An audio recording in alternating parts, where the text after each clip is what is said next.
All right, folks, in this video, we're going to be comparing the Yamaha Rivage PM3 versus the Behringer X32 and make the decision which one is better. We are here at Evergreen Christian Community. Welcome to another episode of Worship Tech Tour. And here we have, introduce yourself and your role. My name is Jaden Sanderson, and I am the leader of audio here at Evergreen. Let's dive into your audio system. So you obviously have this pretty capable console here. Why did you guys go with a Rivage PM3 if you were the one to pick this console? You might have. I was not the one to pick it, Okay. but I think I'd still pick it if I was in charge. Mostly part of it is we needed a large channel count because we are supporting a 16-channel track system on top of a 12-channel choir, on top of what you would normally see at church, which is usually 2 electrics, 2 keyboards, 6 vocals actually is something that we do have here as well on top of all that. So a big thing was channel count and having to fight supporting in-ears, stuff like that for multiple people. And on top of that, the capability to mix every single group of inputs into actual groups to be sent out to the PA. So I think overall, the amount of plugins this thing provides, the amount of, I'd say, just sound in general that we get to have, let's see here. Just being able to get deluxe reverbs like Bricasti, Eventides, something like that. And getting bus processing like Neve Master Bus Processor. That all helps with just creating the sound that we wanted to get to. You know, I guess we could have gone with the Behringer wing, but Come on, man. But This will suffice. But this will suffice. This Yep. suffices for sure. Tell us about, so like how many, what's your I/O in terms of like on your stage boxes, how many inputs and outputs do you guys Right run? now we are running, so we have 2 Rio 16s, and we have 2 TO 16s, which are just like the smaller version of that. So we're running about 64 inputs, plus an additional, I believe, 48 outs between all those boxes. And we got a lot of devices. So this isn't the only PM3 we have. We have 2 PM3s, and we got a TF5 upstairs for broadcast. A lot of audio getting communicated everywhere. So a lot to manage, which means that we have to label really well. Otherwise, we're going to get really lost really quick. So having to keep track of that. We've gotten stuff to the point where the nice thing about PM3s is part of the amount of channel count in Dante itself. In these devices, we get 144 ins and 144 outs, which is pretty huge. So we can duplicate all of our inputs that we're running in here at the end of the console and then start virtual sound tracking without having to repatch a bunch of stuff. So you can kind of see here, I have my main scene, which is all patched to my normal inputs that would be from the stage boxes. All down here, you can see my kicks, my snare, all that. As soon as I switch my scene over to VSC, I recall it, it switches over to my B patch, and my B patch is set all the way at the end of the console. And if you really wanted to get in depth and come over to Dante to see that from a visual over here, you can see here's my Rios, it's all there. And then at the bottom, here is my recording device being patched out here. We're maxing out pretty much the entire console, but it is very much worth it because then I just get to hit a button and now I'm virtual sound checking. All my levels are coming through. You know what other console can do that? Hit a button and do virtual sound check? The Behringer wing. That is true. That is true. The Behringer wing costs the price of just one of these faders. Pretty much one of these. Speaking of sounding is good, I'm looking around this room and it does look like there's a lot of intentionality that went into the acoustic design of the room. I'm not going to pretend to know or and be able to describe what I'm looking at, but as a mix engineer, tell us what do you like about this room? What do you do not like about this room?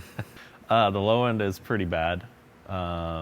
We don't have a lot of, as you look around, you can see that there's actually natural buildings of diffusion. I can point at it too. We have some diffusers over there built by some old people that weren't thinking straight. So as soon as the PA hits that, it just diffuses all the sound everywhere and kind of has some bad problems with our drum kit sometimes. So someone who's smashing with cymbals, anything like that, it's kind of just getting washed everywhere. But with the low end itself, we do have, you can see those 4 subs right up there hung up. It sounds decent, but the problem is we don't get a lot of absorption. You know, these panels are not very thick, and for low end, you need to have really thick panels to absorb low end. We're on a project right now working to open up, pull these panels back, and actually fill this whole behind the panels is actually hollow, a huge hollow crevice all the way across.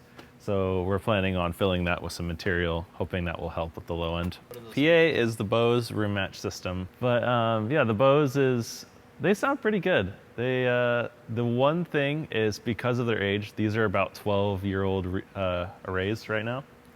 So we're getting close to wanting to replace them. But they are 12 years old, and as soon as you get kind of higher levels, the brightness starts to get a little piercing. So probably that like 5 to 8K range just starts to get really in your ears and hurts. So that is another thing, that the reason we went with these consoles is kind of to help combat that in a better way. Having that amount of plugins really helps with having to combat stuff that you wouldn't normally have. So at least for now. So, and speaking of plugins, you're really just using all the onboard plugins on this console. You don't have, do you have Waves down here? Yes, we do have Waves. So I'm using Waves combined with a couple plugins on the actual board. Okay. The advantage of using plugins on here is it's got auto, on the board at least, it's got auto latency compensation. So there's settings in the board, and Yamaha does its weird magic, and they just make everything work, and there's no latency. The reason we inevitably go with Waves is just because SSL is king, and I don't think there's a better sounding EQ out there at this point. So that's just a must for us. We have to have SSL. Same with some of the compression, SSL compression, and we like to use certain de-essers. Right now we're using Sibilance Live to get rid of our S's, because people who speak here have lots of horrific S's. And we just don't want that anymore. We also use C6 multiband compression for our guitars, and we'll use it for all of our vocals. That just really helps keep their frequencies down and help them be more even, but doesn't make them sound fake, if that makes any sense. So that's all kind of going on the Waves. And then on the internal board itself, all of our reverbs, oh, there goes our Yoda. Here's our Yoda. We're running all the reverb mostly, and then a couple EQs. Like I have one EQ right here on my kick drum because I just want more low end in this room. And then I have, and if you can see, you can open it up here, and here's the actual settings. You can set the frequency, whatever you want, 60 hertz, and then actually boost it or attenuate it if you wanted. You can adjust the bandwidth of whether it's broad or sharp. And of course, you can open up any EQ, whatever you want. You can, you have normal Rupert Neve, you got dynamic EQ, 4-band dynamic EQ, different type of Neve. You know what else has EQ? The Behringer Wing.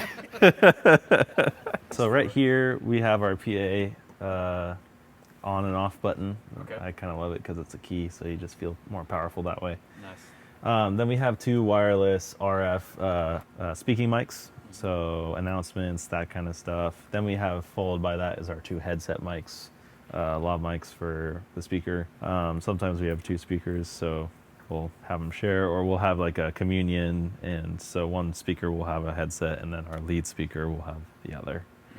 Followed by that is our Dante network, lighten up, and that is a managed switch. You can't really see it, but there is a IP right here, 192 whatever.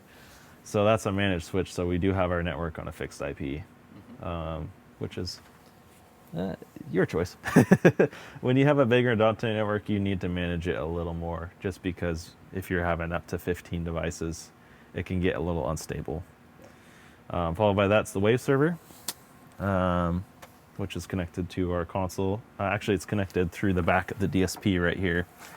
Around the back of the DSP, there's a waves card inserted. So this is the brain for the correct. Rivage? Yeah. Okay. Yeah, so the Rivage mixing system, the console is just the controller, but the DSP is really what's providing the inputs, the outputs, reverb processing, plug-in processing, everything that goes into it. This is the Dante device as well. So it's got a Dante card in the back and a Waves card. It's got two little power switches, A and B in case B fails. You got A, in case A fails, you got B. Oh, that's cool. Same thing with the actual console itself. It's got two power redundancy power switches. So in case it ever fails, you got another one. And then you can buy a part from Yamaha and replace it. You know what doesn't need an external DSP? A Behringer wing. All right, we are in backstage audio and monitor world, so walk us through what we're looking at here. So we got the two Rios, and then we got two smaller little TOs down here. I mean, the same ins and outs, just the amount of processing that goes behind, and the preamps are not as good. The Rios are the big boys. So the Rios got the nicer pre's, but TOs were just giving the choir mics. Right here you can kind of see all in one snake for the choir. The bottom one we were really just using for the outs because we have a ton of in-ears. So you can kind of see the wireless rack down here. We got all 6 of the wireless mics, followed by 2 more wireless inputs in case we need to do a wireless acoustic guitar, wireless violin, stuff like that, kind of just floating there. Following that is the actual in-ear wirelesses. So we got 6 of those, 1 per singer, as per usual. So they're all stereo mixes, which is why resulting our whole outs up here are being taken up. We knew we needed a lot of outs to make it happen. On top of that, we have 4 stage wedges right here. That is for the choir. So the choir needs stage wedges so they can hear properly. Usually we feed them tracks and feed them the kick drum and anything that will lead the melody for them. So keyboard, stuff like that, so that they can follow along and be able to get going. Yeah, so on this side, we have our wireless mic bay. We have a bunch of labels for... So that's satisfying, the colors. Yeah, we got chargers. the colors, all that, chargers. What capsules you've got here? We got DPA, I believe they're 2048s? 2028s. Okay. Yeah, so those are the majority of them are 2028s. We got the last 2 because we couldn't afford to get 6. We have V7s. Okay. So, which for any church that is on a budget, I definitely recommend getting V7s for capsules. They're like $100 per capsule, which is very cheap. For a lot of good things. For a wireless capsule. So definitely get V7s if you're on a budget. And then our 2 headset, those headset mics we were talking about at front of house, that's those 2. And you guys, because are you using Thor headset mics all around, or would you have DPAs? Or? These are Thor. Okay. These are all Thor, actually, I believe. Yep. So if you want an LED wall and you want a high quality mic, go to Thor. Yep. That's for sure. Thor's got it going. We have all Thors for those. Do you know like the differences between like a Thor mic versus a DPA headset? Like why people are choosing Thor over that? Probably price. Oh, okay. I think Thor is cheaper if I'm not wrong. And they pretty much deliver the same quality, whereas DPA is pricey. It is very pricey, but I think DPA offers more size. I think so. Headset mics, DPA, you can order like a specific size if you have a large head or if you have a small head. Yeah. You can get those kind of sizings. Yep. Whereas Thor, I think, is just what you get. Yep. So. I like the putting these things in the cabinets. You can have your toolbox in the cabinet. Oh yeah. Makes it look nice and clean. It does. It's yeah. like a little bit redundant. There's kind of a lot of It's doors. a little redundant, but I like it. I mean, you can fit a ton of stuff in here. Like I said, we don't just have. Oh, by the way, these are the other 2 wireless inputs I was talking about over by the Rios. Yep. So they just have 1/4 inches, so we can literally just slam whatever we want. We also have an additional microphone, DPA, which is actually a violin microphone. You can see right here. Yep. You can attach to the bridge, and you just put it right there, and this you can just plug it into that input. Nice. And you're good to go. Nice. So any other goodies down here? We got some chromatic tuner, some batteries. old cases, and then we have DIs and sans amps, different stuff like that. Reampers. We have SGI in case we need to use it. Right now we're not. All of our guitarists are using amp modelers at the moment, so. Okay. But we plan on actually getting amps soon. Then at the bottom is just miscellaneous. Tag lights. Usually we have gaff down in here, mic clips, of sorts. The next cabinet over, we have mostly video stuff, but still some audio. So we have cameras 5 and 6, which are our stage cams, wireless.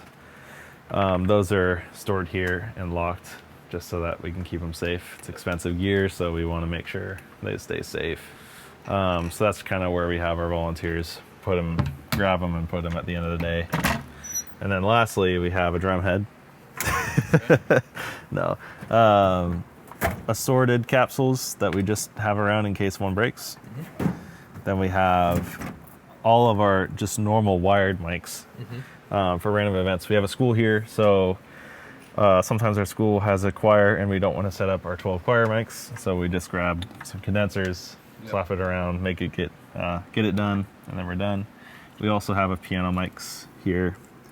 They have these little magnetic bottoms, so if you have those are the DPAs. Yeah, these are DPAs. I've used those before. I like so you just slap them on the metal inside the piano, close the lid, aim it towards the piano strings, and you're good to go. Yep. So those are super useful for acoustic piano. And then the rest of it is just kind of assorted. Yeah, we have a lot of mics here. Yeah. Some of them aren't working, so we just we pick and choose and see what happens. There you go. So yeah, that's pretty much all the cabinets here. Okay, so here we saw the monitors being fed out of the stage boxes into the transmitters down here. Yeah. But the mix is not coming from your front of house mixing console for monitors, it's coming from this guy, right? Correct. So you have however many mix buses here dedicated to those transmitters. And you've got another PM3. If you want to do a wide shot, just take in the glory. A little overkill for monitors, or no? No, you know what? It's better than. You know what else could do monitors? You know what? A Behringer wing could not do monitors. I will say, not as well. Okay. You know what? It's decent. You just don't have enough mixes on that board. You can do like 16 mix buses, stereo mix buses. Stereo? Well, guess what? This one you can do up to 48 mixes. Okay. And then followed by 24 matrices. Okay, there we go. So if you have at least, you could support up to 68 musicians mono. Okay. Or you could support probably 30 stereo. Okay, I would have to get 3 wings, but still. Yes. Still cheaper. Still cheaper. So how we kind of have it set up here, oops, let's go all the way, Sends on Fader, is we have all of our mixes in the center. A lot of the Yamaha boards, they operate on a mode called Sends on Fader for adjusting your mixes. So what we do here is we just kind of hit Sends on Fader. Ooh, we're in the matrix section.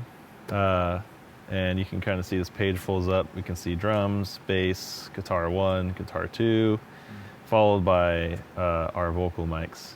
Right now it's labeled our Creative Arts Pastor and some singers, but all of our mics are colored like you can see, so it's all in the colors, orange and purple and red. So you just select the mix, and as soon as you're done, on the left side of the console, I have grouped inputs that I send to all of the singers and stuff like that. So, for example, we have a single fader for the drum kit being sent to everyone. It's a post fader mix from this board, being processed with plugins internally. Pretty heavy compression on the snare, just so that people get that really big CCM sound that they're wanting in their ears. And not feeling like they have to mix it themselves and feel like stressed about that. So we got one fader for drums. We have a drum smash group in case people want to get more technical with that. It's a pretty dark group that's just purely just compression to high heaven. And then we have drum verb, and then we go into our bass channels. Bass has 2 channels on this board. There's bass, and then there's bass dirt. Dirt is basically like dirty, so it's just mid-range dirt to kind of high mids a bit, and so that way they can have kind of a dry wet. If they want more subs, in their ears, they can turn the bass channel up. If they want more mid-range, they can turn the bass dirt channel up. And they can kind of balance that themselves. Following that is just all the guitar channels, acoustic 1, acoustic 2, guitar 1, guitar 2, a guitar smash channel. The reason I decided to do the smash channel is because some singers really don't like the guitar in their ears specifically, but they still want it there, but usually it just hurts their ears because of the tonality of a guitar. Sometimes the guitar is too piercing. The guitar smash group I decided to add, it's basically a high pass and a low pass really far, and it's just like all the mid-range, and then tamed off high mids so that it doesn't hurt. And then I just compress a lot of it. So people who don't want to turn up the direct guitar channels, but want guitars in their ears without it hurting, they just turn up the guitar smash channel. They hear pretty much the guitars, just the mid-range portion of it, so it doesn't like exactly pierce their ears or hurt while they're on stage. Yeah, and then following that, the only other grouping I have is the tracks. We have, like I said earlier, we have 16 input track system, which is pretty massive. It's getting split out into like guitar 1, guitar 2, keys 1, keys 2, synths, all sorts of stuff. So we post mix it here, send it to them. It's just one fader on their little app. They turn it up, they hear all the tracks in its glory. And so that's another thing that was super helpful for our vocals who just can't really understand having to mix 16 faders at once.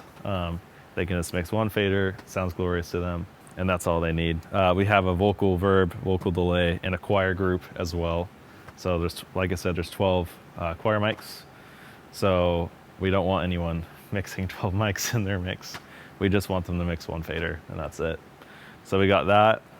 Following that is the program side of it. So here we have a couple program mics just for running rehearsals and stuff like that. So obviously we have the MD mic, but on top of that we have this talkback mic here for whoever's running monitors. They can talk to them, talk to front of house, talk to whoever they need to get to. Same with the broadcast mics. There's a broadcast audio mic upstairs in the broadcast audio room, which we'll get to, just to talk down to here, wherever we need. So just a lot of communication going on. We put it all in one group called program in here to send to their ears, and then it's, again, post fader mixed on the board itself. So if someone's complaining about why broadcast audio is too loud in their ears, but then everyone else is too quiet, you just pull it down, you're good to go. So that's pretty much it. And then just kind of mixing on here is pretty great. Like I have all my mixes in the center. If someone says, let's just say if the person in the yellow microphone is like, hey, my bass is too loud, I just hit select, it immediately switches over here. I go to bass and I turn it down. That's it. It's super simple, and I can get to whatever mix I want in just a button click.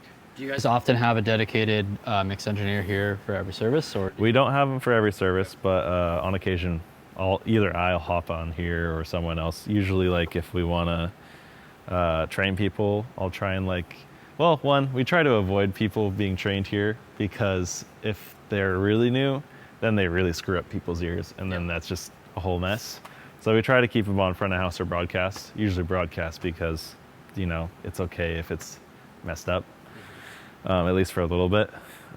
So when people are getting trained, usually I hop on, Joe will hop on, whoever needs to hop on to make it happen and have fun at the end of the day. But all the musicians, they have the app? Called Yamaha Monitor Mix app. All of them have just hop on their phones, connects right to it. A big thing that is a negative about the app that was never communicated to a lot of people, it's obviously operating through Wi-Fi.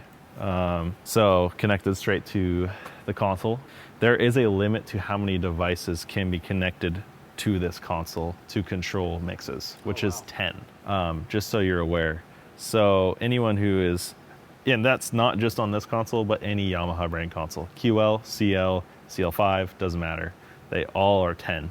Just be aware that if you have more than 10 mixes or 10 people getting on, it gets very unstable and starts kicking people off. So a solution to that might be having an iPad for all the singers, and they all just kind of share.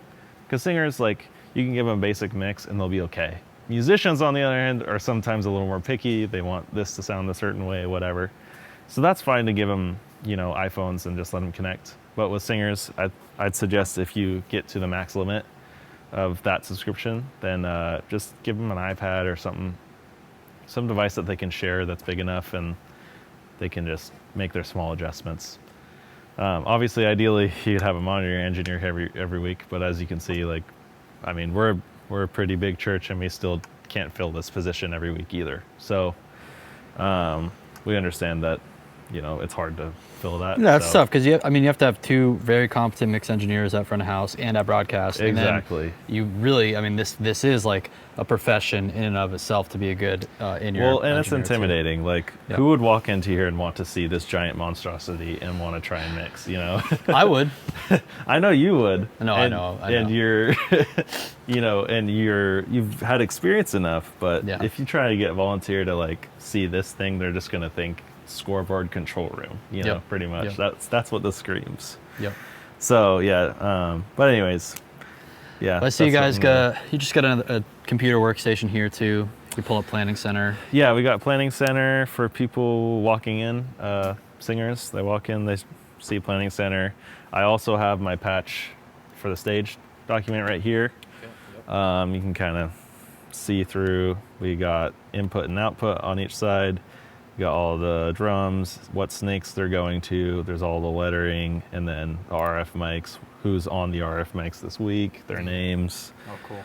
All that, just trying to keep it more organized in case, we always forget. So it's best to write it down at the beginning of the week and just get it down all on paper. And then if you ever forget or something's not working, you can come here and be like, oh, this is what was planned. All right, great, let's do it. So that's super helpful too, just having this workstation here. So Planning Center is especially helpful for that as well. Just going through the order and making sure everything's coming through right. Yeah, let's go ahead and walk through Yeah. your drum setup here. All right, cool. We got a basic, cage, just like any other church should have. But so this is a Ludwig kit. We have a Black Beauty for the snare. And we got some, this is actually not a SM57, it is a 545. Sure, 545. It's even got a little on-off switch. Oh, wow. Which is kind of cool. What's the difference between that and SM57? 50, they're pretty similar. The 545, I don't know really how to explain it. I just think it sounds better. 57 is a little cheaper. It's a lot more boomier. 545 is a little more round, rounded in tone. Got it. And I can add the boom if I want from the console at that point. Yep. So 545 for that. We have a small little condenser at the bottom for the snare bottom. You can probably see down here. There's a little mic right there. Yep. So top and bottom. We got triggers. That's another thing. We have triggers, little roll-ins, and they're sending out signal through our snake here, each one. So snare trigger, tom 1 trigger, and tom 2. Those are all sending signals to the consoles, and they're acting as gates. So we're just, as of right now, we're using them just to trigger the gates open, just by a little loud sound. And that way we can keep the kit a little more controlled as far as cymbal bleed with the tom, especially tom 2. That's usually what most people struggle with, is tom 2 is always bleeding heavily. So if you get a trigger on there, it fixes it right up. Feels really clean, and you don't feel like you're hurting from tom 2 cymbal bleed anymore. Condenser, as far as the overheads, right now we're doing overheads as a just kind of whole kit capture. We did have it at a cross XY for a little while, and it does reduce phase, but I think at the end of the day I've liked this more just because it captures the entirety of the kit in a more well-rounded way. XY always kind of seems like you're getting multiple different sources hitting it, whereas this is like you're getting the whole kit. You're not getting anything more than that. So I like to compress it a lot when it comes through. It's super clean. These are tube mics. I actually can't remember the brand, but yeah, they're little tube condensers. I think they're WA100. And then the tube preamp is down here. Oh, nice. This guy right here. Yep. This is actually from Mike Rentals. Mike Rentals sold it to us. Oh, cool. So those were the guys that sold it to us. We have drum. Why would you want to run them through the tube preamp down here? Just to add warmer. some, like, color. Okay. Color, and it's warm. It's about tonality at the end of the day. Like, overheads need to be warm. Yep. Like, especially when you're capturing the whole kit, you want your drums to sound nice and warm. Yep. You know, obviously at the end of the day, like when you're coming to the snare, you want the snare to be boomy. We're in CCM after all. We want it to be big, boomy, cracky, that kind of stuff. But when you're capturing an entire kit, you don't want to capture a boomy snare. You don't want to capture the sound of a kick being huge. You just want it to be warm all around. So I think that's, at the end of the day, our choice for overhead mics, is just getting that capture really well. The tom mics are Heil mics. We don't love them. We don't love them. It's where we're at right now. But if I were to give any recommendation, I would do Sennheiser MD 421s. Those ones are really great for toms. If you want to get more fun, you could do Telefunken mics as well. So you could do Telefunken ones for toms. There was a point where we did an outside event where I just brought an Audix D6 and threw it on the tom too. It works. If it works, it works. So, but yeah, so that's pretty much our kit. Oh, we have a hi-hat mic, little condenser too. These aren't really expensive condensers. They're probably $100, you know. So we didn't try to spend too much money on the condensers for the hi-hat or for the snare bottom. Just kind of trying to keep it simple. But yeah, most of the money was spent on the overheads here. That was kind of the important part for us. And then the kick drum mic is a Sennheiser E902. So yeah, it's a Sennheiser E902. It's punchier than an Audix D6 for sure. I know most churches use Audix a lot because it's super boomy. But this has got more punch, which we like. Bass is, I mean, our own players bring their own rig every time. So for now, we just run it through a Neve DI. So we have Neve DIs for all of our guitars.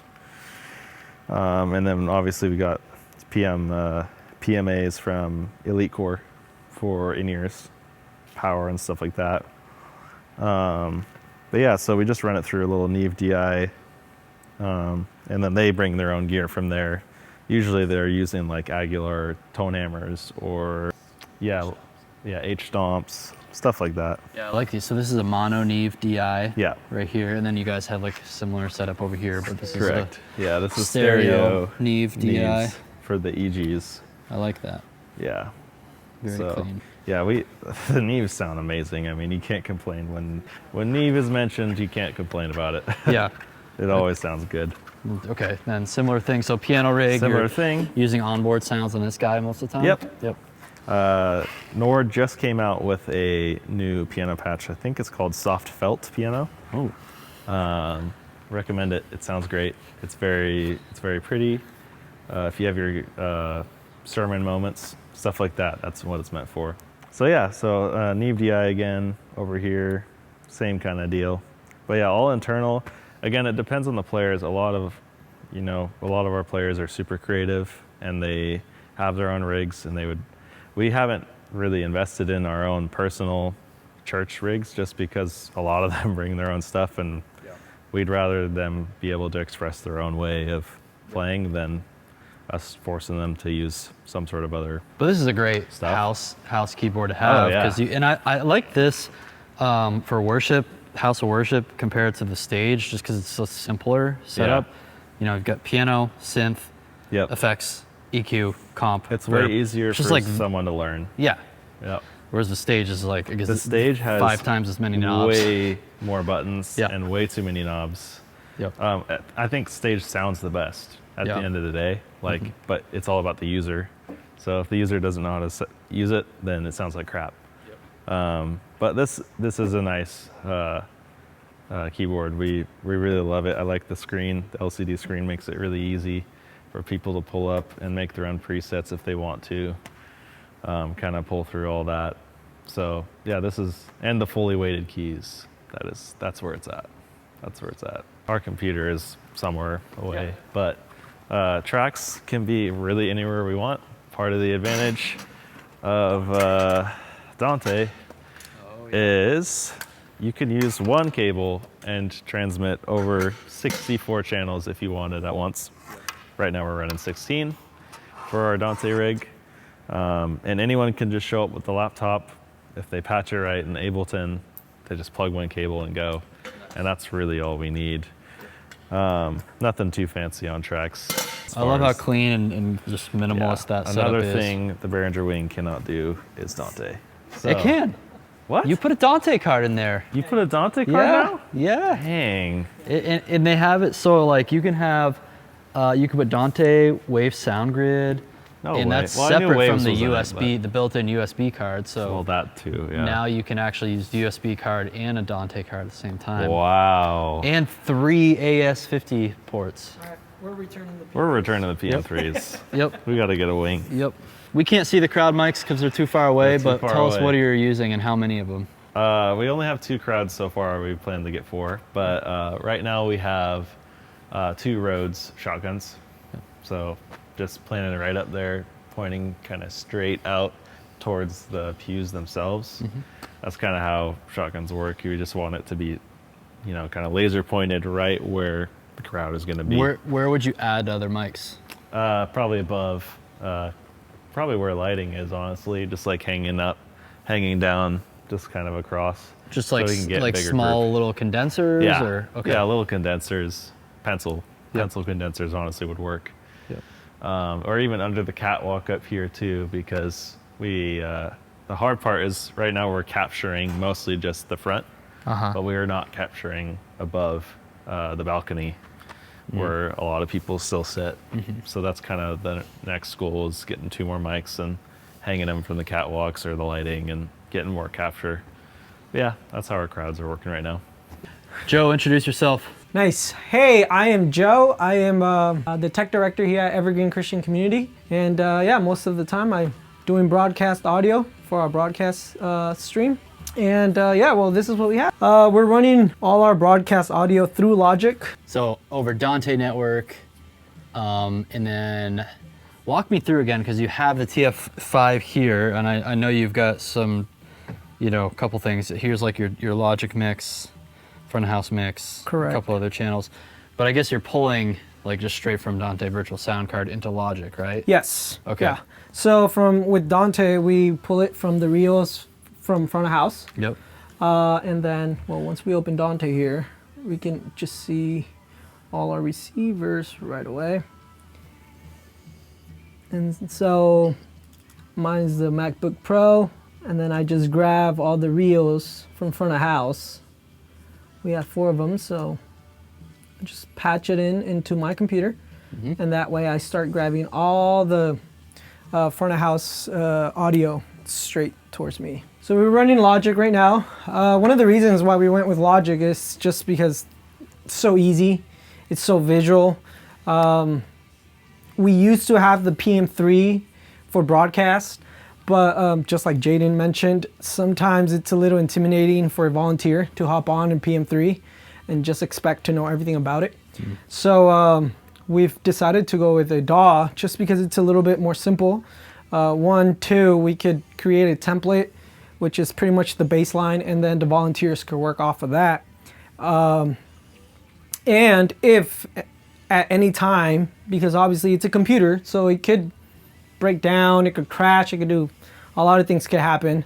But that's why we are also running a front of house mix up to the TF5. In case there's ever an emergency, we could switch to the front of house mix.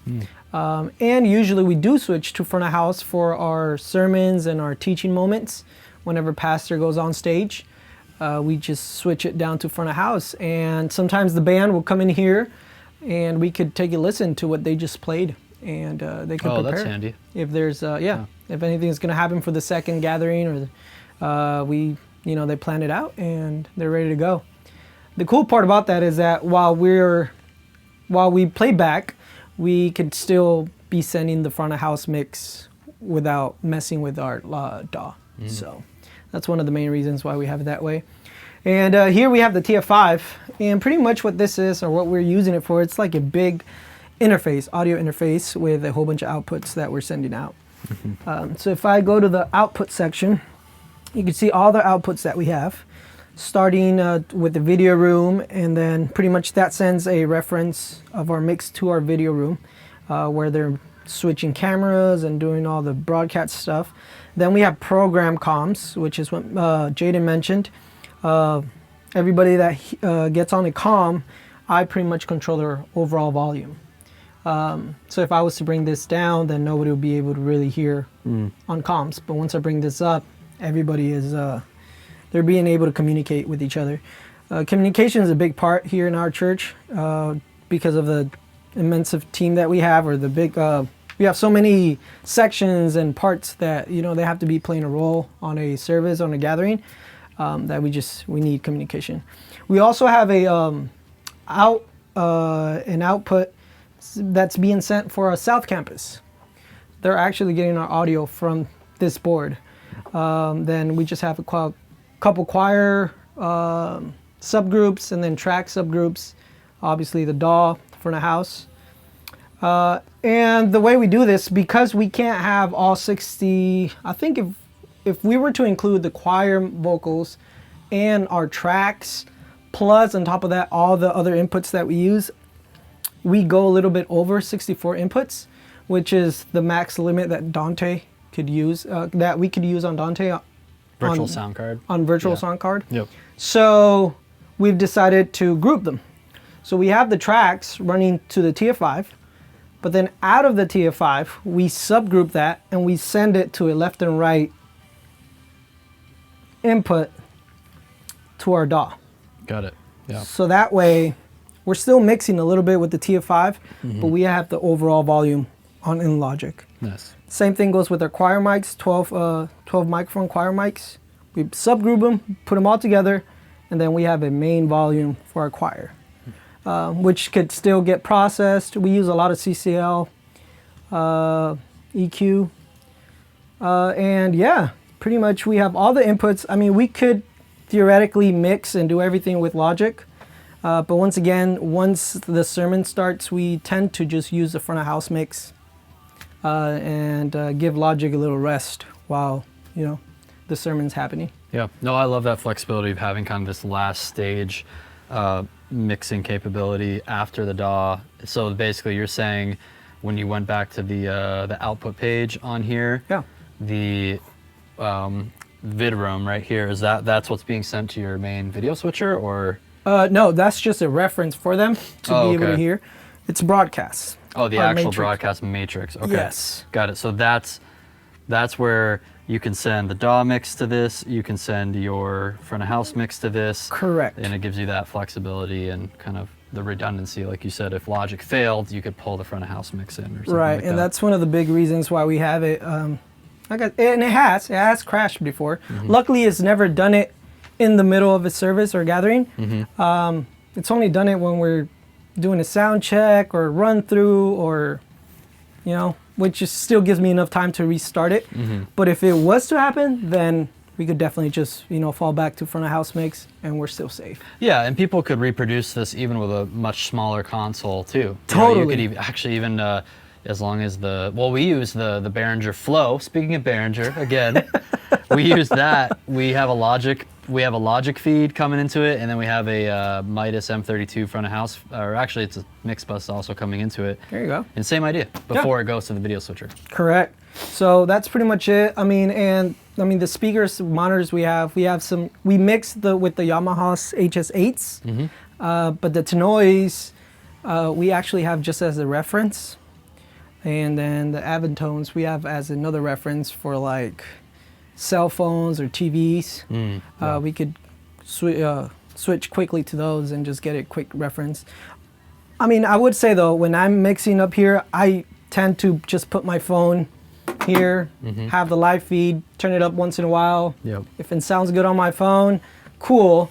But then I also have the reference of the HS8s of, if somebody's listening at home with their surround sound, it's still going to sound pretty good. So yeah, one of the reasons why we use triggers for a kick and snare, as even though we are triggering them downstairs as gates, we're actually using samples here.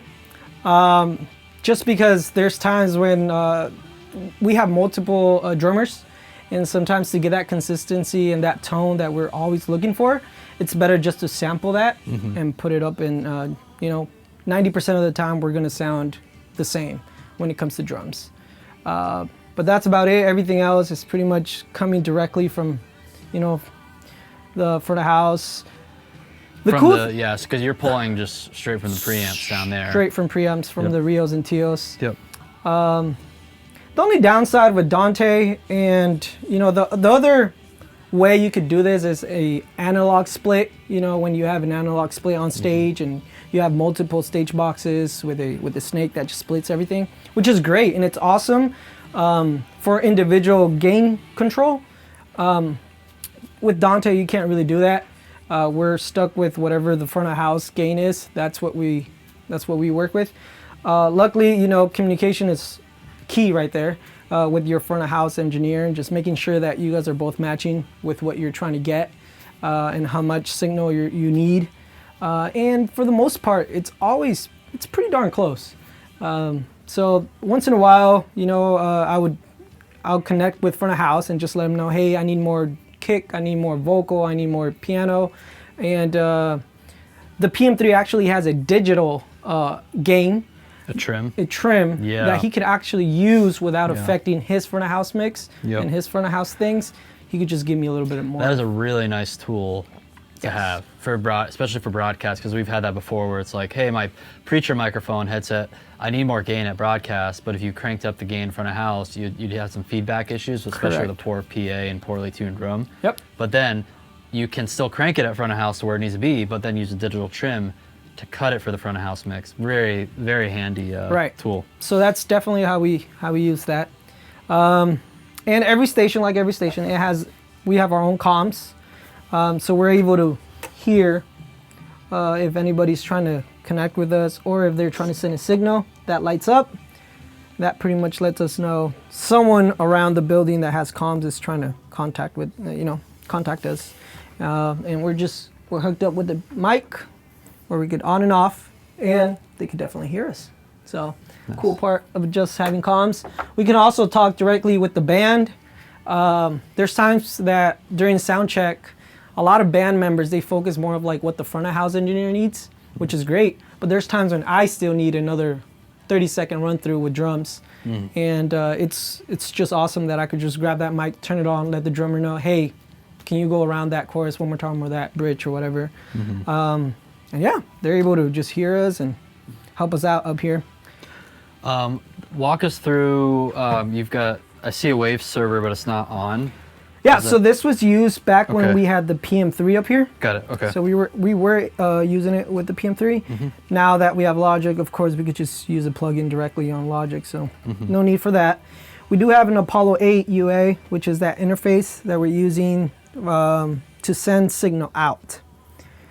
So it's pretty dope. It's amazing. The preamps on this thing is off the chain. Wait, so explain, walk us through again, what are you using this for? Yeah, so this one, we send output left and right to the TF5, and then the TF5 sends it out to broadcast. Got it, okay. Yeah. Okay. And then again, this room and this gear is used to, whenever we're recording our own music, musicians will come in here, set up their gear, hook up to the UA, they're ready to go. Got it. With nice preamps. So Logic is outputting through the UA. Through the UA, correct. And then the UA outputs to the TF5. TF5. Okay. Yeah.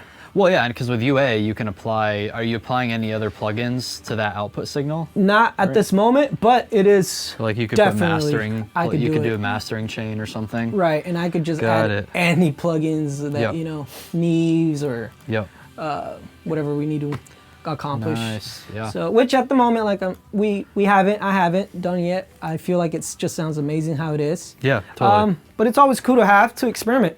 I try to let my volunteers know that it's okay to experiment. It's okay to just throw in a different plugin and just see how it sounds. Yep. And sometimes that's all you need. It's just have fun and experiment with new stuff. Yeah. We also have a audio network with Dante. So from here, one of these also runs to the room next door, which is our studio room. And that way we get the audio from them. So they have a TO sitting in the other room, and they connect their microphones, their handhelds, or whatever they need, and then they send it through us through Dante. So yeah, Dante's amazing, man. Yeah. You gotta have it.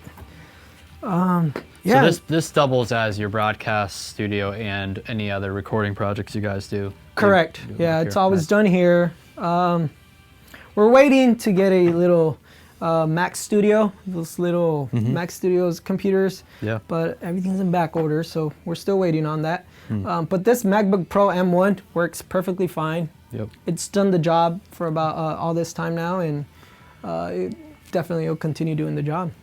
Nice. But yeah, this is our little meeting room, and it's where every morning we just come in here, brainstorm of what happened the previous week and what we could do better the next week, and yeah, just continue working on striving to do better every week. All right, David, your turn. Walk us through your domain. So you're like the lighting director on staff here? Yeah, Awesome. visuals and lighting, and then LED wall. Awesome. Yeah, we'll talk about yeah. all of it right now. All the cool visuals going on here. Let's start with the lighting system. Yeah. So let's talk about your control. So we have the Grande Master 3. I'm starting to learn it, or I just got this position kind of like, I want to say 6 months ago.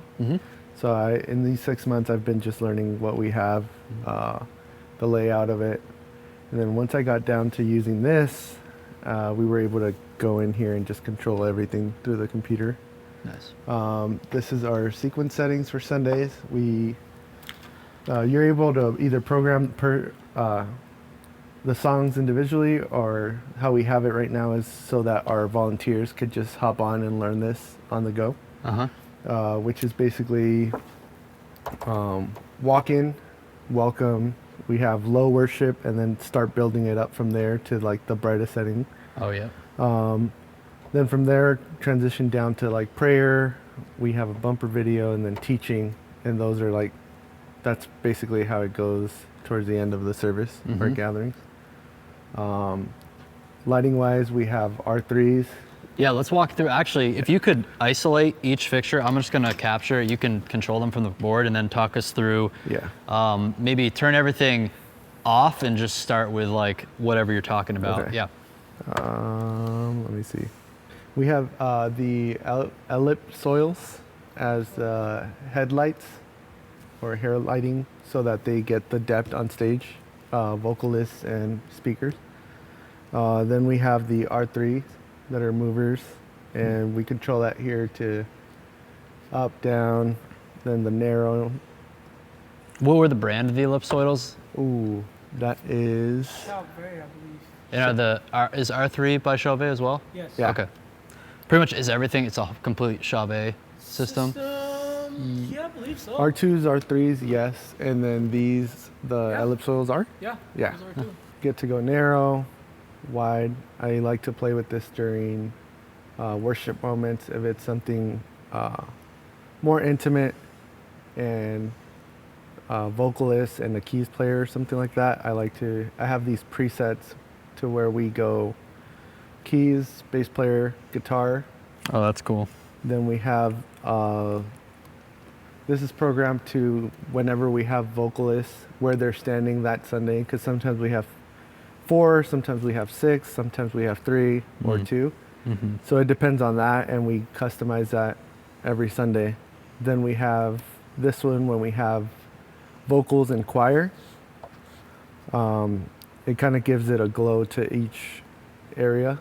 Our choir stands on the left side of the stage, and then vocal is dead center. Yeah, so kind of getting to play with this has been like my project for the last 6 months. Then we have the R2s, which are on the sides. We have 12 of those. And then same thing, they are able to move in circles, get to narrow it. Yeah, and we control the speed with the board. Then we have the bricks, which all we do with this is either create a little fade wave movement. What are those fixtures called? Bricks. They're from MFL blinders. blind. Okay. Yeah. Yeah. So this gives us that little wave effect or flash. And then what else? Let's see. We have the key lighting, which is On the catwalk. yeah, on the catwalk standard. Okay. I believe we have, let's see, 8 of those all around the stage. And then the helix, what is it? Helix pars are the house lighting. We have 12 of those. Or, yeah, hex pars. We have 12 of those, and then they change according to the settings that we have with stage lighting as well. Yeah. Yeah. I love that. I love how they're just like on cables. Oh, yeah. Those were custom made by our facilities director. Okay. Yeah, he's a huge safety. I don't know how to even describe him. He's a But safety guy, which is He's a good. huge safety guy. He likes to build his own gadgets, so all that is custom made by him. Talked to a few people that he's well connected with, like, what is it? Architects. Buildings. He knows everyone and anyone, Yeah. and they like assure that everything's good to go. Okay. He's a huge safety guy. So if one of them were to get messed up, we have like a rope that's tied to the last one, and we have to bring all of them in, either unmount each individual like par to get to the last one, or stuff like that. Yeah. So if it's closer to the one, close to the catwalk, it's easy. But then once you get further out, it gets trickier and trickier because you have to unmount and kind of talk to him to make sure that we are setting it right again, you know? American DJ Hex, you said? Hex bar. American DJ Hex bars. We have 6 of those, and those are connected with the blinders. Okay. So when those do the transition of the on and off dim wave effect, these are connected to that, so it does that effect as well. It goes Nice. across the stage. Let's talk about this monstrosity of an LED wall. Yep. Let's do that. How tall is this thing? This is 20 feet tall Wow. by 40. Whoa. And yes, it is an overkill. That's probably like something once I hopped onto this department, I wanted to change from the beginning. But because the amount of work it takes for this setup, our people didn't know that the stage was a little off balance, not straight. So once we were in the second level, the more you start going up, the more each panel starts either splitting apart or Oh, getting no. tight, and we had to break it down again to do that. Oh, wow. So hopefully next summer we have, or not even next summer, beginning of next year, we're going to break it down, mount it onto trusting, and then just hang it from that. What make of LED wall is it? This is a Pixel Pro LED wall. Nova Ultra 8 or UHD Pro junior processor. Okay. And it's So here's the processor, the Nova Pro UHD Junior. So is this just receiving video from ProPresenter? from our Black Magic switcher that's Okay. from the house. Okay. Oh, I did see that. Okay. Yeah, so we Got it. blend well, you want to explain that, you got the mic to it. Let's go see that. Yeah. We blend. All right, walk us through this LED wall control setup. So this is our Black Magic switcher. We use this for the LED wall. First layer is the backgrounds. We use Resolume. And then the layer on top of that for lyrics, we grab it from the computer that's up here, and it's ProPresenter, and kind of just mash layers. Okay. Yeah, show us kind of some examples of. So this is what we have for, here's what we have for Sundays. I love this because I'm a graphic designer, so I work with layers, and I think that's the best or the most fun to do a background. You have, say, layer 1 could be something subtle, and then you add a layer on top of that, and it could create a different effect. Oh, wow. This is probably the better example. Let's see. Here we go. So like let me clear this. Yeah. So say your background, you want it to be a color, then I created this to add this design on top of it and give it 3 arches.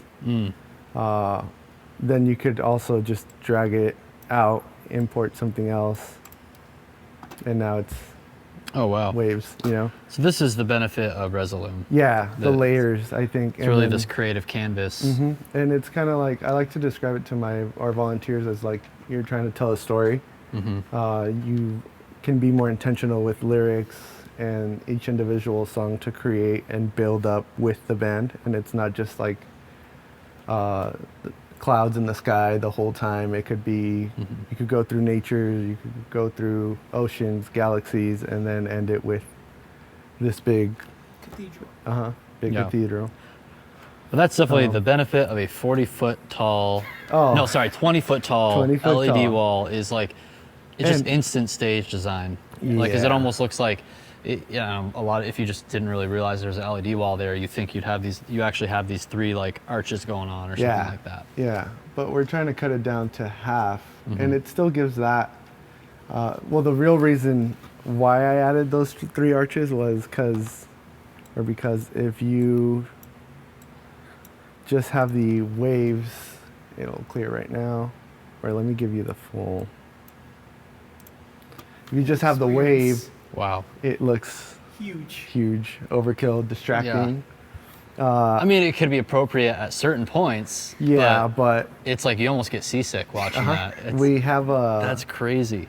a bit of an older community, so they Yeah. do express how much sometimes they feel like either they're on a ride or Yeah. they're in a, virtual, Wow. yeah, it's like a virtual experience for them.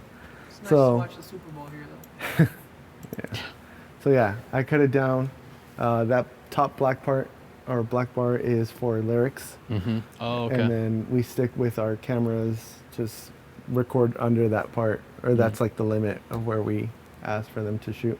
Yep. Yeah, and yeah, I get to Cool. see what the video director, preview of what the cameras are doing, what's live, and that way I could also be intentional with the lighting on that.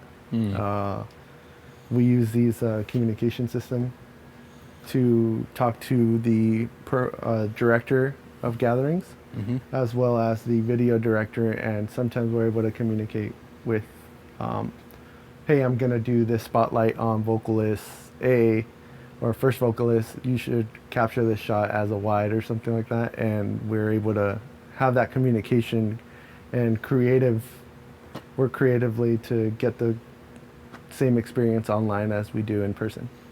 So this is kind of like the director's position. They have on their computer, normally we have this split in half. So it is planning center. It gives access to both online graphics, computer, and lyrics and confidence screen to see what's next. Like, they're able to speak to them, say, and direct them, hey, song 1's coming in, song 2, pastor's coming up, and we're gonna have this note up, as well as have the teaching notes on the side. They also have the preview screen where they see what cameras are live and stuff like that, to make sure we're all kind of synced up and are able to capture all the moments. Then we have the confidence screen, which is here. This is the screen for the confidence screen operator. And then this is what the director down here has on his or her screen, and they're able to track with them. Then on this one, we have the lyrics and teaching notes for the LED wall, which is the layer that we add to down there. And same thing, we all have the comm system, and it's basically just communicating, hey, this is next, this is what we have. And sometimes in those worship moments where it's more spontaneous, we all kind of communicate trying to know, hey, this song's next, and we just pull it up through ProPresenter. Got it. So you have 2 separate instances of ProPresenter, one for the lyrics you see on the LED wall and for broadcast, and then one for just the confidence monitor. So Yeah, well, Why- we have 3. Okay. Another one is for the online okay. streaming. lyrics. And So, notes. what are the advantages of having a separate one for confidence lyrics when you could just pipe out a different look from this main one? Yeah, so that's a good question. We've tried to minimize the use of volunteers because also we're asking them to show up every Sunday, and sometimes it's hard to fill that position. But the pro of that is that sometimes the way I was told is that this is more for pastor or whoever's speaking. They have a better note system, a better way of Got it. like rewording or reworking their stuff. Here we strip it down to maybe just scripture, point one, point two, big Got it. idea. Okay. And this is very much more detailed, as well as for the host bit, we have all their notes up there as well. Yeah, okay, so then, okay, I see what you mean. So instead of like being limited to just the stage view options of one of these slides, you can really just completely customize the slides, Yeah. send the content out the way you want. Yep. Got it. Wow, that's a cool look right there. All right, so now we are going to walk through their camera and video setup and introduce yourself. Hello, my name is Christian. I'm the video director for Evergreen Church. Here we work with Panasonic cameras. We have 6 cameras in total. We have 2 on stage, 2 on racks, and then 1 on steady tripod. We have another one on the studio broadcast. Let's just like walk through, let's take a closer look at the camera itself. So tell us more about these particular Panasonic cameras, like why you guys chose to go with these, and what do you like about it, what do you don't like about it? Okay, so we work with Panasonic. They go up to 4K. They're really good on low light, and what I like about them. They're like super easy to use. We had the rings on like over here, but also we had the control on the tripod to zoom in and focus. Oh, nice. Okay, so yeah, and they're basically like professional camcorders. Yes. That have, how big are the sensors on these cameras? Do you know? Are you outputting 4K to your switcher from these cameras? No, 60. We're recording. We have set it up at 1080, 60 frames per second. Okay. That's why we're working right now with them. Our monitor that we use is a free world monitor. Is up to 4K. We have our headsets to communicate. They're pro intercom. Also, we have here our device to talk to our tech direct. And I like the little framing guide here. yeah, we have some examples of how we want for each camera. Yep. The framing, like mid-tie, up framing, or head to toes. Yep. Yeah, so Everybody save that right there, especially if you're a camera operator. Burn that into your mind. That's some good framing examples.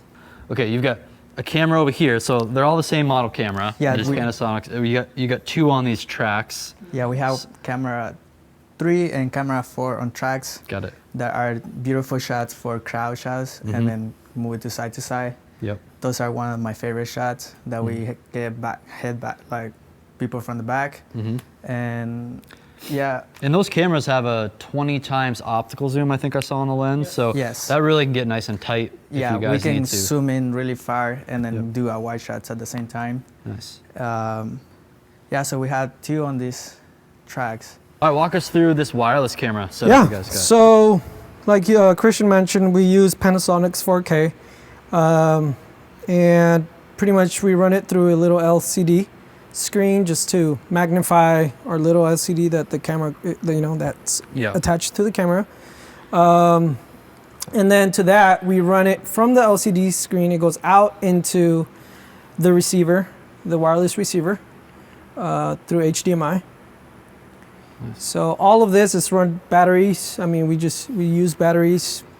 At some point, it's always good to have a little camera cage, but because the camera quarter is already big, we tend to just use batteries instead of having a battery pack.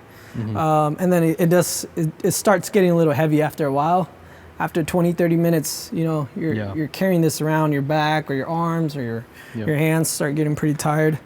Just for the worship sets though, right? Usually it's just for the worship sets. Yeah. After worship, camera 5 and 6, which is our stage cams, they tend to rotate with one of our track cameras, and or sometimes they just take a little break and wait for the second gathering to start.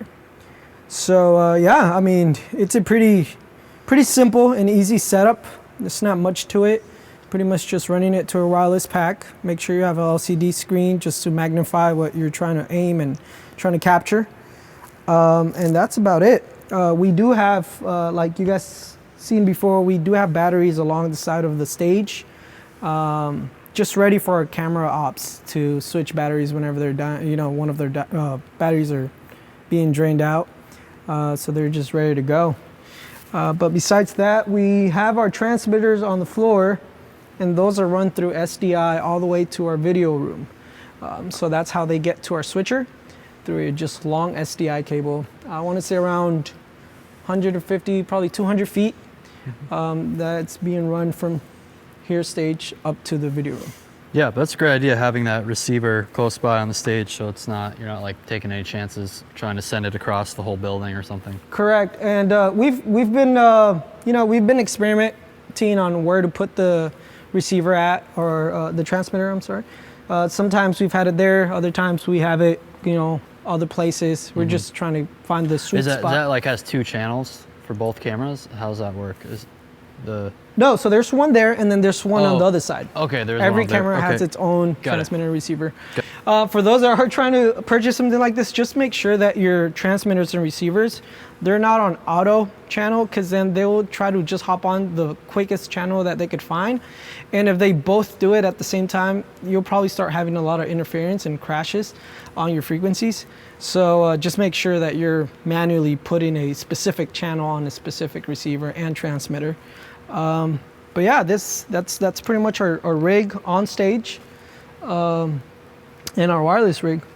But yeah, just like Christian mentioned, all our cameras are the same, Panasonic's 4Ks, and they're just very portable, very diverse, very easy to work around with and to show our volunteers. Usually Christian or David or myself, we work on just making sure we have the right iris and aperture on them. And we're always trying to train our volunteers to learn a little bit more of their gear. So yeah. Yeah, I like how these cameras are a nice kind of blend of the cinematic and broadcast world, in terms of you got a bigger sensor.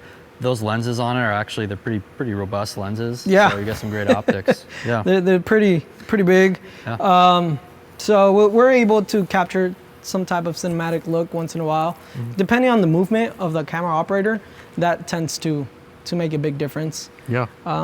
But yeah, eventually we're thinking about, we do have a monopod around there, which is just a tripod on a stick. Sometimes our camera operators, they get tired of carrying this around. There's times when we let them put it on these, tripods, but they're still being able to move around without having to hold the camera up. So we do have them. It's an option that we've given our volunteers. And yeah, that's pretty much it for our wireless. Cool. All right, walk us through Video World, Joe. Yeah, so we're in the video world, and we just have a switcher here. We have I believe this is the ATEM1ME advanced panel. So pretty much it's just a extension of what you would see on your digital platform. Got it. Because the actual switcher is the Constellation 8K. That's correct. It's that big guy back That there. big guy. Which has how many inputs can you put in there? I believe up to 40. Yeah, So it's pretty big. it's a big boy switcher. But and has how many outputs? Is it 40 by 40? it is, yeah. It is 40 by 40 because it's the 8K. I actually thought it was 4K. So it goes up to 8K, and I know that 8K does 40 outputs as well. Yeah. Which, we send all over throughout our building, our venue. We send signal to our lobbies, to our kids' room. We send our multi-view to multiple places, including downstairs, front of house, our our coordinator's booth. Does it give you multiple multi-views? Like that? Like. Yes, because you Okay. have one that Got it. is all focused on cameras. Yep. And then you have another one that gives you a shot of, your confidence and your broadcast CG, Okay. which is CG stands for creative graphics. Mm-hmm. It's our thing here. So we have broadcast CG and auditorium CG. That's how we name our positions. Mm-hmm. And this computer is actually running that broadcast CG, Proper Center 7. Okay. It's pretty much running all our lyrics for our live stream, all our graphics, all our videos, bumper videos. They're actually run through this computer. Okay. That later on downstairs, David in the LED control, he's able to put this on the LED wall. Got it. So let me see if I could run into one of our bumper video. Oh, wait, actually, you know what? Oh, it's right there. So if I was to do that, Okay. you see that broadcast CG is running. That downstairs, David would see this, and then he would cut on the cut into the wall. LED wall Okay. to this bumper video. Nice. Then again, we're also audio is going through Dante. So we connect Dante to this computer with a Dante sound card. Mm-hmm. And that's how front of house and broadcast, we both get. Wait a audio. second. What is this? What is this? That's a little Behringer analog mixer, yes. That's the Behringer days. We are, Wow. we could be mega church, but we still use analog stuff I knew we'd find a Behringer here. with Behringer, yes. This is really just a little reference for our video director and our broadcast CG operator. We have a little monitors here. They can. Do you have hear. a TO up here somewhere, a Rio, or whatever you call the stage box? Yeah, the TOs. to- No. Is it just all? It's all over Dante, like, or is it? How are you getting Yeah. the audio from your broadcast mix room to here? So from the TF5, we send two long 1/4-inch cables, Oh, okay. and they go into an audio to SDI. Uh huh. So Got one of it. these babies, converters. Yep. And then from here it converts and it gets sent into the switcher. Okay. Nice. And that's how we get our audio. Then there's a split that sends another feed to whatever they're trying to listen to, the reference, we call it, just the reference mix. And yeah, they're able to control their volume. That's pretty much it. It's just their volume. And if they wanted to, throughout the week, we do work here full time. So there's times when the guys want to hook up their iPod their phone or something. iPods. Totally 2008 stuff. But, just hook up their own phones and listen to music. So they're able to do that. Yeah. Yeah, we run everything through Resi. We use Resi for our to broadcast our live stream and to send our feed to our South Campus. What resolution and frame rate do you broadcast at? Is it 1080-60? No, it's actually 1080-30. Okay. We do it at 30 at the moment. There's times when we do want to record, so we add SD cards to all of our cameras, and that's why we record at 60 when we're trying to film different shots with the different cameras we have down there. But when we go online, usually it's just 30 frames. Yeah, Got it. we throw it out at 30. We do have this is another mirror of what the gathering coordinator is doing downstairs. So we get to see what he or she is doing as well. And then usually it's always on planning center, so we get to see the order of what's happening. Is that just a screen share? Or Yeah, what do you- okay. it's just, we send an SDI cable, convert it to HDMI, Got it. and that's how we have that Got it. little monitor. Our comm system here for the camera operators, we have two channels. Channel A is for all our camera ops. Channel B, it's for everything else. That way our camera operators are not listening to everyone else. There's times when they don't need to listen to front of house or lighting operator or the producer. Only the video director gets to listen to everyone. The video director has, camera operators and gathering coordinator's voice coming through. And he or she could talk to them quickly by just clicking A, you talk to the camera operators, B, you talk to everyone else. Nice. So it's a good little split. And as you know, you've been seeing so far, we do have that same communication system all over the building. So our volunteers and every position is just communicating well. Which Resi encoder do you use? Oh, it's right here. We use the Ray encoder. Nice. Cool. So we have 1, and then we have 2 for South Campus. Okay. And then we're also live streaming our multi-view. So if you ever want to check us out, Evergreen Production on YouTube. Nice. We live stream our multi-view and the communication between camera ops and video director. We usually just use it for just training purposes. For our new volunteers, we let them know, hey, hop on YouTube, check it out.